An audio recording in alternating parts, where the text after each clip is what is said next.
Dear students, नमस्कार। आज अपन जो पॉइंट सेकंड है, माय गुड राइट हैंड, इसका लास्ट जो फोर्थ स्टेंजा है वो पढ़ेंगे। तीन स्टेंज अपन ने पहले पढ़ लिए। सबसे पहले देखो, इसका जो पॉइंट है वो कौन था? सी मेके, चार्ल्स मेके। चार्ल्स मेके इस पोइम की अंतिम जो पंक्ति है चार, इसके अंदर देखो क्या कहना चाहता है। सबसे पहले देखो, दी फ्रेंड्स यानी वो मित्र, हु जिन्होंने, हैड लेफ्ट का मतलब होता है छोड़ा, हैड लेफ्ट यानी छोड़ दिया, हैड लेफ्ट छोड़ दिया, मी यानी मुझे, यानी पोइट कह रहा है कि मुझे मेरे दोस्तों ने छोड़ दिया, मेरा साथ छोड़ दिया। केम बैक यानी वापस आने लगे, केम बैक वापस आने लगे, केम बैक वापस आने लगे। एवरीवन यानी प्रत्येक, एंड डार्केस्ट एडवाइजर्स, और डार्केस्ट का यहां पर जो मतलब है वो है स्वार्थी। डार्केस्ट जो सेल्फिश जो होता है, स्वार्थी जो होता है, उसके लिए है डार्केस्ट, स्वार्थी के लिए। या दुख भरी, दुख की जो भी बातें, दुख देने वाले एडवाइजर्स, और एडवाइजर का मतलब होता है सलाहकार, सलाह देने वाले।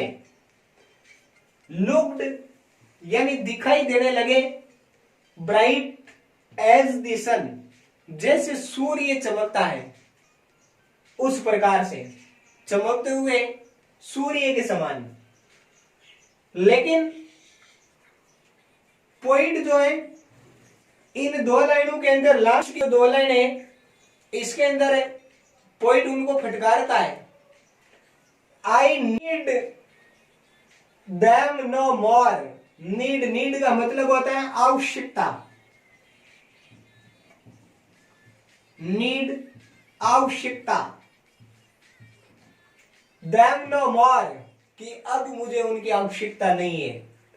As the I understand, understand का मतलब होता है समझना, अंडरस्टैंड समझना। आई थिंक, थिंक का मतलब होता है धन्यवाद। थी, और थी का मतलब होता है भगवान।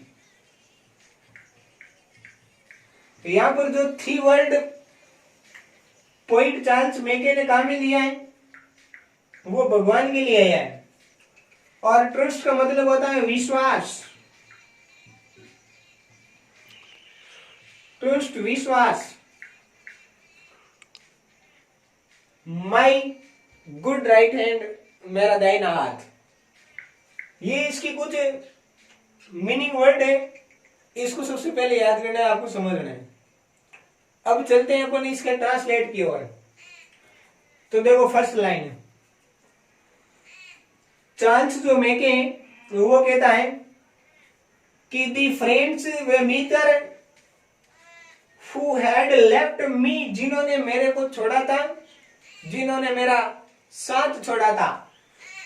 केम बैक एवरीवन यानी वो अब प्रत्येक, केम बैक वापस आने लगे, एवरीवन प्रत्येक।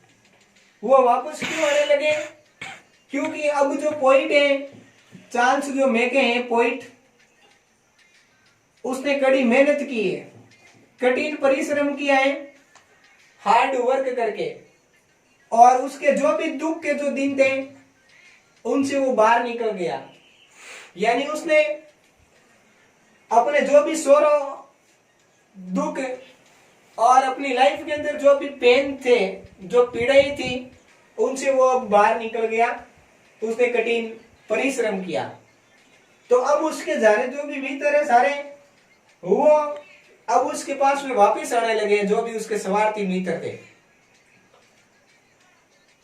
सेकेंड लाइन है एंड डार्केस्ट एडवाइजर्स। और डार्केस्ट जो एडवाइजर्स जो वर्ड है, ये पोइट ने पहले जिनसे पोइट ने हेल्प मांगी थी, चार्ल्स मैके ने अपने फ्रेंड्स से और रिलेटिव्स से जो हेल्प मांगी थी, उनके लिए ये वर्ड यूज में लिया है। डार्केस्ट एडवाइजर्स यानी स्वार्थी सलाहकार। लुक्ड, अब वो दिखाई देने लगे, ब्राइट, चमकते हुए दिखाई देने लगे, एज द सन, जैसे कि सूर्य चमकता है, उस प्रकार उसके जो स्वार्थी सलाहकार है। और स्वार्थी सलाहकार कौन? उसके फ्रेंड्स और उसके रिलेटिव्स, वो अब उसको वापस उसके पास में आने लगे हैं। लेकिन इन दो लास्ट लाइनों के अंदर पॉइंट उनको जो भी सेल्फिश एडवाइजर्स या डार्केस्ट एडवाइजर्स यानी स्वार्थी सलाहकार, उसके फ्रेंड्स और उसके रिलेटिव जो भी रिश्तेदार है, उनको पॉइंट इन दो लाइनों के अंदर फटकारता है। इस लाइन के अंदर पॉइंट कहता है चार्ल्स मैके कि आई नीड देम नो मोर, कि अब मुझे उन स्वार्थी लोगों की आवश्यकता नहीं है। एज द ऑल अंडरस्टैंड, जैसे कि वो अब सब समझते हैं। उनको सबको पता चल गया कि चार्ल्स मैके अब दुखों से बाहर निकल गया है। यानी वो खुद के बारे में कहता है कि मेरे जो भी डार्केस्ट जो एडवाइजर्स थे या सेल्फिश एडवाइजर्स जो थे, सलाहकार थे, स्वार्थी, उनको पता चल गया कि मैं अब दुखों से बाहर निकल गया। तो अब वो लुक्ड ब्राइट यानी दिखाई देने लगे, एज द सन, सूर्य के समान, चमकते सूर्य के समान वो दिखाई देने लगे। लेकिन पॉइंट कहता है आई नीड देम नो मोर, अब मुझे उनकी आवश्यकता नहीं है। एज दे ऑल अंडरस्टैंड, जैसे कि वो सब समझते हैं। लास्ट के अंदर इस लास्ट लाइन में पॉइंट भगवान को धन्यवाद देता है कि आई थैंक थी, मैं भगवान को धन्यवाद देता हूं। आई ट्रस्ट थी, मैं भगवान पे विश्वास जताता हूं। माई गुड राइट हैंड, और मैं मेरा जो अच्छा जो जीवन साथी है उसको मैं धन्यवाद देता हूं। और यहाँ पर इस पॉइंट के अंदर जो अच्छा जीवन साथी है वो पोइट ने राइट हैंड को माना है। किसको माना है?